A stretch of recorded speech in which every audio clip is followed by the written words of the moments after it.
بخصوص وقائع العالم الشهيرة بالسفارة الإسرائيلية، أولا من قام بهذا العمل البطولي هو بطولة جماعية قام بها 3 من الشباب. كان صاحب الفكرة الرئيسية مصطفى كامل مراد من سوهاج ويسكن في عزبة النخل، وقام بتسلق المبنى من الخارج، وقام 2 هم أحمد الشحات وآخر بالتسلق من الخلف، وتم القبض عليهم في الدور الرابع.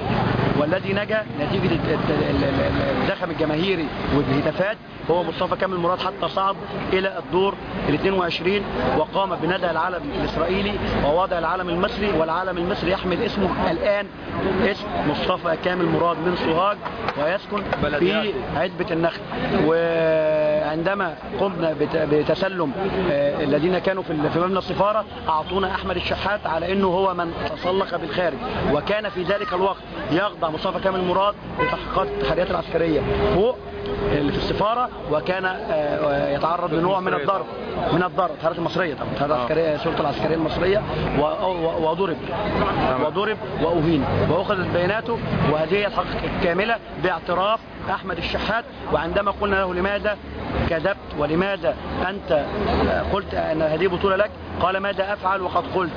فقلت له علينا أن نصحح، وأنك بمجرد أنك تسلقت السفارة من الخلف هذا عمل بطولي، فنرجع الحق لأصحابه. ومصطفى كامل مراد الآن منهار، لأنه كل ما بيكلم حد يقول له أنا اللي تسلقت السفارة يقول له أنت كذاب، ده أحمد الشحات.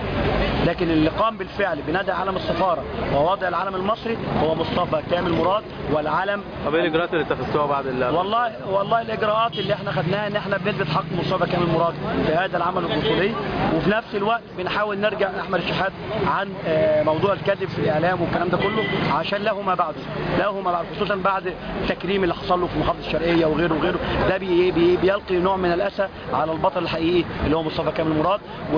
والبيانات دي موثقه عندنا بالصوت وبالصوره وبشهاده احمد الشحات. مين حضرتك؟ انا احمد حمدي اللي كلمتك امبارح. احمد حمدي مين كلمتني امبارح؟ اللي كلمتك امبارح وقلت لك على موضوع مصطفى والسدال والسلسله. اؤمر حضرتك. انا كلمتك امبارح اكتر من مره يا احمد على موبايلك عشان نحل الموضوع اللي توصلنا ليه، وانت كنت قافل موبايلك امبارح. ماشي. وحتى ما جيتش حتى ولا اتكلمت حتى ولا كلمتنا حتى بعد كده. انا مش هاجم الشرقيه يا باشا. انا كده مش هاجم الشرقيه. طيب لان انا انا كنت يعني انا لما ينزلوا صورته هو انا مش هكدب نفسي قدام الجورنال تاني، مش هاجم الشرقيه. نزلوا صورته فين؟ انا شايفها على الكمبيوتر. محامي معايا وناس معايا في قلب البلد. تمام. ولو مصطفى راح في اي مكان انا عارف اتصرف معاه. تتصرف معاه ازاي بقى؟ اللي يقدر ربنا. يعني انت كده بتهدده يعني ولا ايه يعني؟ والله يا باشا انا مش عارف، انا مش هاجم الشرقيه اللي عايزني. طب يا احمد، ما احنا قلنا انت الراجل، انت قلت ان هو الراجل اللي طلع وهو الراجل يا باشا انا هغير تليفوناتي خالص. انا الحاجات اللي خدتها كفايه عليا، وهسيب مصر خالص وهمشي. يا احمد السلام عليكم.